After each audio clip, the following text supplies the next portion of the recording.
Hello viewers, আজকে আমি তোমাদের জন্য একটা বর্ষা স্পেশাল বা মনসুন স্পেশাল রেসিপি নিয়ে এসেছি। ইলিশ মাছের রেসিপি নিয়ে এসেছি। এটা হচ্ছে ইলিশ মাছের পোলাও। আমরা তো ইলিশ মাছ এই বর্ষাকালে সবার বাড়িতেই মোটামুটি আসছে, আর ইলিশ মাছ দিয়ে নানান রকম পদ রান্না করে থাকি। আজকে আমি তোমাদের জন্য ইলিশ মাছের পোলাওয়ের রেসিপি নিয়ে এসেছি। যতটা সহজভাবে পারা যায় সেইভাবে আমি কিন্তু তৈরি করে দেখিয়েছি। তোমরা একবার এইভাবে করে খেয়ে দেখো, খুব ভালো হয়। এই রেসিপিটা আমি আমার ছোট মাসির থেকে শিখেছি বেশ কয়েক বছর আগে, এবং শেখার পরে প্রত্যেক বছর কিন্তু এই বর্ষাকালে আমি একবার না একবার এই ইলিশ মাছের পোলাও করে খাবই। আমার এতটাই ভালো লাগে। আশা করি তোমাদেরও ভালো লাগবে, এবং এটা করাটা কিন্তু খুব সহজ। তো চলো শুরু করি, তোমাদের দেখাই আমি কিভাবে তৈরি করেছি।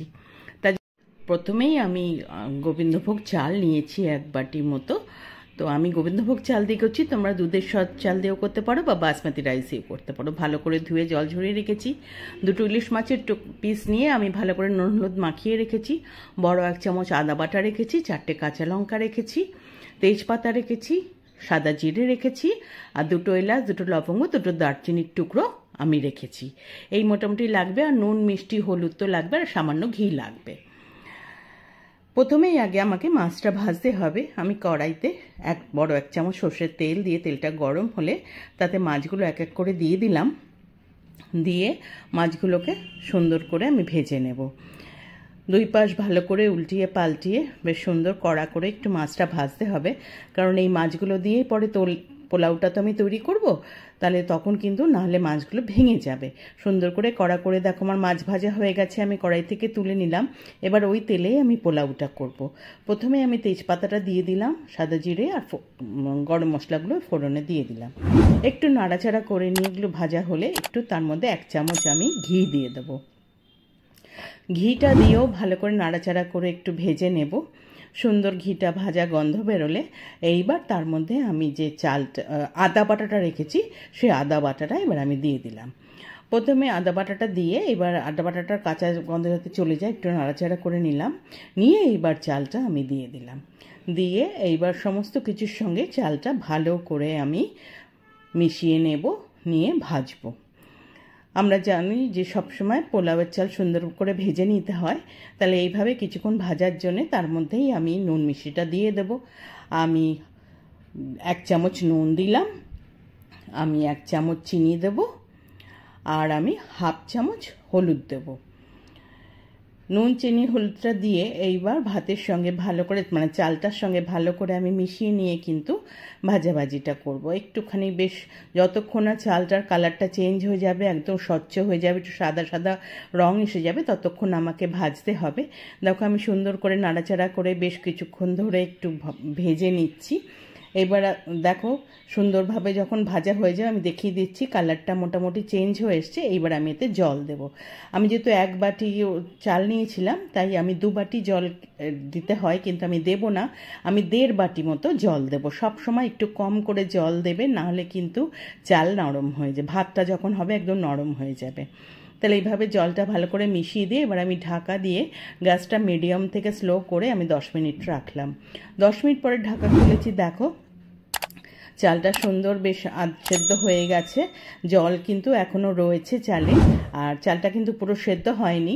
তাই আমি এরকম নাড়াচাড়া করে নিয়ে এইবার এই মাঝখানে একটু ফাঁকা ফাঁকা করে নিয়ে চারিদিকে ভাতগুলোকে রেখে আমি যে মাছ ভাজাগুলো করে রেখেছিলাম সেইগুলো এর মধ্যে বসিয়ে দেব।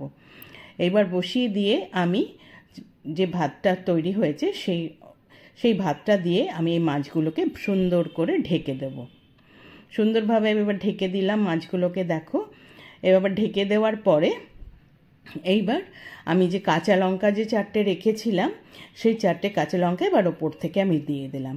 দিয়ে এইবার আমি আবার ঢাকা দিয়ে দেব। দিয়ে আমি আবার 5 থেকে 7 মিনিট মতো রাখবো।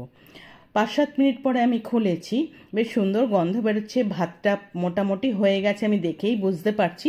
তবুও একবার একটু নাড়াচাড়া করে নিচ্ছি, করে ভালো করে সুন্দর করে নাড়াচাড়া করে নিয়ে আমি কিন্তু দেখো মিশিয়ে নিয়ে এইবার আমি আরেকটুখানি যতটুকু জল আছে মনে হচ্ছে সেটুকু আমি এরকম নাড়াচাড়া করে নিয়ে আমি একটু ভাজা ভাজা করে নিচ্ছি। করে নেওয়ার পরে এবার আমাকে দেখতে হবে যে আমার এই চালটা সেদ্ধ হয়েছে কিনা। দেখো আমি দেখিয়ে দিচ্ছি তোমাদের, দেখো চালটা সুন্দরভাবে সেদ্ধ হয়ে গেছে, তার মানে আমার পোলাওটা কিন্তু হয়ে গেছে। এইবার যেই চালটা সেদ্ধ হয়ে গেছে, এইবার আমি ওপর থেকে 1 চামচ ঘি আবার ছড়িয়ে দেব। মোট কিন্তু আমি 2 চামচ ঘি ব্যবহার করলাম, ছোট চামচের করে চামচ দিয়েছি আমি। যাই হোক, এবার ঘিটা দিয়ে আমি সেই ঘিটাকে ভালো করে মিশিয়ে নিচ্ছি। তোমরা যখন এইভাবে নাড়াচাড়া করে মেশাবে তখন কিন্তু খুব সাবধানে করবে, নাহলে মাছগুলো ভেঙে যেতে পারে। সুন্দরভাবে যখন ঘিটা সমস্ত ভাতের মধ্যে আমি মিশিয়ে দেওয়া হয়ে গেল, আমার পোলাও কিন্তু রেডি। আমি গ্যাস বন্ধ করে ঢাকা দিয়ে স্ট্যান্ডিং টাইমে 10 মিনিট রেখে দিয়েছি। 10 মিনিট পরে ঢাকা খুলেছি, আমার ঝরঝরে পোলাও কিন্তু ইলিশ পোলাও একদম রেডি হয়ে গেছে। দেখো আমি তোমাদের দেখিয়ে দিচ্ছি কতটা ঝরঝরে হয়েছে। এইভাবে দেখো পোলাও তোমরা তৈরি করো, খুব ভালো হয়। আমি এবার একটা সার্ভিং প্লেটে সার্ভ করে দেবো। আর তোমরা এইভাবে বাড়িতে বানিয়ে দেখো, সহজভাবে ইলিশ পোলাও বাড়িতে তৈরি হয়ে যাবে। আশা করি তোমাদের খুব ভালো লাগবে খেতে। এইভাবে তৈরি করে আমাকে জানাবে কিন্তু কেমন হলো। এই উইকেন্ডে কিন্তু তৈরি করা চাই। আশা করি তোমাদের রান্নাটা ভালো লেগেছে। আর যদি ভালো লেগে থাকে একটা লাইক করো, কমেন্ট করো, শেয়ার করো। যারা এখনও আমার চ্যানেলটা সাবস্ক্রাইব করোনি প্লিজ সাবস্ক্রাইব করে দিও। পাশে থাকা বেল আইকনটা প্রেস করবে, তাহলে আমার তৈরি সমস্ত রান্নার নোটিফিকেশন তোমাদের কাছে পৌঁছে যাবে। আবার নতুন নতুন রান্না নিয়ে তোমাদের কাছে আসবো। আজকে তাহলে চলি, তোমরা সকলে ভালো থেকো। আর এই রান্নাটা কিন্তু ট্রাই করতে হবে, করে আমাকে জানিও। টাটা।